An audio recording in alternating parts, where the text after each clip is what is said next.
तव कथामृतं तप्तजीवनं कविभिडीरितं कल्मषापहं श्रवणमंगलं श्रीमदाततं भुवि गृह्णन्ति ये भूरिदा जनाः। শ্রী শ্রী রামকৃষ্ণ কথামৃত ভক্ত সঙ্গে শ্রী রামকৃষ্ণ পঞ্চম পরিচ্ছেদ 1883 22 এপ্রিল। সন্ধ্যার পর আদি সমাজের আচার্য শ্রীযুক্ত বেচারাম বেদিতে বসিয়া উপাসনা করিলেন।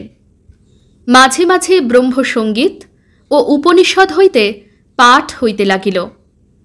উপাসনান্তে শ্রীরামকৃষ্ণের সঙ্গে বসিয়া আচার্য অনেক আলাপ করিতেছেন। শ্রীরামকৃষ্ণ: আচ্ছা, নিরাকারও সত্য আর সাকারও সত্য, আপনি কি বলো? আচার্য: আজ্ঞা, নিরাকার যেমন ইলেকট্রিক কারেন্ট, তড়িৎ প্রবাহ, চোখে দেখা যায় না কিন্তু অনুভব করা যায়। শ্রীরামকৃষ্ণ: হাঁ, দুই সত্য, সাকার নিরাকার দুই সত্য। শুধু নিরাকার বলা কিরূপ জানো? যেমন রোশন চৌকির একজন পোঁ ধরে থাকে, তার বাঁশির 7 ফোঁকর সত্ত্বেও, কিন্তু আরেকজন দেখো কত রাগ রাগিনী বাজায়। সেরূপ সাকারবাদীরা দেখো ঈশ্বরকে কতভাবে সম্ভোগ করে, শান্ত, দাস্য, সখ্য, বাৎসল্য, মধুর, নানাভাবে। কি জানো, অমৃতকুণ্ডে কোনো রকমে পড়া, তা স্তব করেই হোক, অথবা কেউ ধাক্কা মেরেছে আর তুমি কুণ্ডে পড়ে গেছ, একই ফল, দুইজনেই অমর হবে। ব্রাহ্মদের পক্ষে জল বরফ উপমা ঠিক। সচ্চিদানন্দ যেন অনন্ত জলরাশি। মহাসাগরের জল ঠান্ডা দেশে স্থানে স্থানে যেমন বরফের আকার ধারণ করে, সেইরূপ ভক্তিহিমে সেই সচ্চিদানন্দ অর্থাৎ সগুণ ব্রহ্ম ভক্তের জন্য সাকার রূপ ধারণ করেন। ঋষিরা সেই অতীন্দ্রিয় চিন্ময় রূপ দর্শন করেছিলেন, আবার তার সঙ্গে কথাও কয়েছিলেন। ভক্তের প্রেমের শরীর ভাগবতী তনু দ্বারা সেই চিন্ময় রূপ দর্শন হয়। আবার আছে ব্রহ্ম অবাং মনস্য গোচর। জ্ঞান সূর্যের তাপে সাকার বরফ গলে যায়।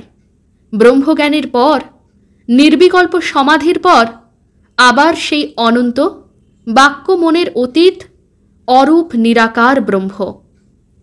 ব্রহ্মের স্বরূপ মুখে বলা যায় না, চুপ হয়ে যায়। অনন্তকে কে মুখে বোঝাবে? পাখি যত উপরে ওঠে তার উপর আরও আছে। আপনি কি বলো? আচার্য: আজ্ঞে হ্যাঁ, বেদান্তে ওইরূপ কথাই আছে। শ্রীরামকৃষ্ণ: লবণপুত্তলিকা সাগর মাপতে গিয়েছিল, ফিরে এসে আর খবর দিলে না। একমতে আছে শুকদেবাদি দর্শন স্পর্শন করেছিল, ডুব দেয় নাই। আমি বিদ্যাসাগরকে বলেছিলাম, সব জিনিস এঁটো হয়ে গেছে, কিন্তু ব্রহ্ম উচ্ছিষ্ট হয় নাই, অর্থাৎ ব্রহ্ম কি কেউ মুখে বলতে পারে নাই। মুখে বললেই জিনিসটা এঁটো হয়। বিদ্যাসাগর পণ্ডিত, শুনে ভারী খুশি। কেদারের ওদিকে শুনেছি বরফে ঢাকা পাহাড় আছে, বেশি উচ্চে উঠলে আর ফিরতে হয় না। যারা বেশি উচ্চেতে কি আছে, গেলে কি রূপ অবস্থা হয়, এসব জানতে গিয়েছে, তারা ফিরে এসে আর খবর দেয় নাই। তাকে দর্শন হলে মানুষ আনন্দে বিহ্বল হয়ে যায়, চুপ হয়ে যায়। খবর কে দেবে? বুঝাবে কে? 7 দেউড়ির পর রাজা। প্রত্যেক দেউড়িতে এক একজন মহা ঐশ্বর্যবান পুরুষ বসে আছেন। প্রত্যেক দেউড়িতেই শিষ্য জিজ্ঞাসা করছে, এই কি রাজা? গুরুও বলছেন, না, নেতি নেতি। 7ম দেউড়িতে গিয়ে যা দেখলে, একেবারে অবাক, আনন্দে বিহ্বল। আর জিজ্ঞাসা করতে হলো না, এই কি রাজা? দেখেই সব সংশয় চলে গেল। আচার্য: আগে হ্যাঁ, বেদান্তে এই রূপই সব আছে। শ্রীরামকৃষ্ণ: যখন তিনি সৃষ্টি স্থিতি প্রলয় করেন তখন তাকে সগুণ ব্রহ্ম আদ্যাশক্তি বলি। যখন তিনি 3 গুণের অতীত তখন তাকে নির্গুণ ব্রহ্ম বাক্যমনের অতীত বলা যায়, পরব্রহ্ম। মানুষ তার মায়াতে পড়ে স্বস্বরূপকে ভুলে যায়। সে যে বাপের অনন্ত ঐশ্বর্যের অধিকারী তা ভুলে যায়। তার মায়া ত্রিগুণময়ী। এই 3 গুণই ডাকাত, সর্বস্ব হরণ করে, স্বস্বরূপকে ভুলিয়ে দেয়। সত্য, রজ, তম এই 3 গুণ, এদের মধ্যে সত্যগুণই ঈশ্বরের পথ দেখিয়ে দেয়, কিন্তু ঈশ্বরের কাছে সত্যগুণও নিয়ে যেতে পারে না। একজন ধনী বনের পথ দিয়ে যাচ্ছিল। এমন সময় 3 জন ডাকাত এসে তাকে ঘিরে ফেলল ও তার সর্বস্ব হরণ করল।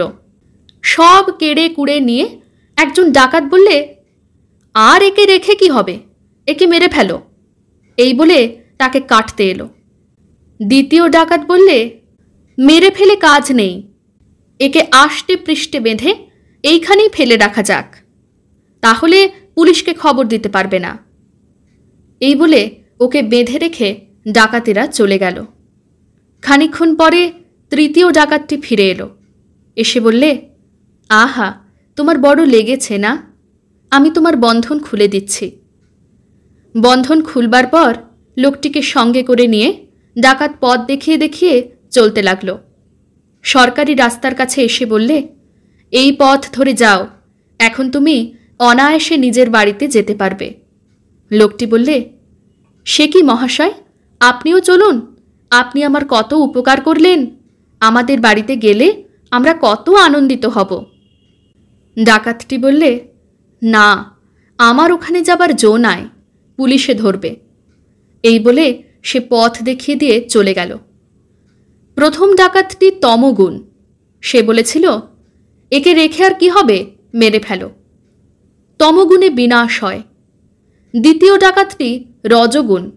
রজগুণে মানুষ সংসারে বদ্ধ হয়, নানা কাজে জড়ায়। রজগুণ ঈশ্বরকে ভুলিয়ে দেয়। সত্যগুণই কেবল ঈশ্বরের পথ দেখিয়ে দেয়। দয়া, ধর্ম, ভক্তি এসব সত্যগুণ থেকে হয়। সত্যগুণ যেন সিঁড়ির শেষ ধাপ, তারপরেই ছাদ। মানুষের স্বধাম হচ্ছে পরব্রহ্ম। ত্রিগুণাতীত না হলে ব্রহ্মজ্ঞান হয় না। আচার্য: বেশ সব কথা হলো। শ্রীরামকৃষ্ণ সহাস্যে: ভক্তের স্বভাব কি জানো? আমি বলি তুমি শুনো, তুমি বলো আমি শুনি। তোমরা আচার্য, কত লোককে শিক্ষা দিচ্ছ। তোমরা জাহাজ, আমরা জেলে ডিঙি। সকলের হাস্য। ওং নিরঞ্জনং নিত্যম অনন্তরূপম ভক্তানুকম্পাধৃতবিগ্রহং বৈ ঈশাবতারং পরমেশমেড্যং তং রামকৃষ্ণং শিরসা নমামঃ। শ্রীরামকৃষ্ণ अर्पणमस्तु।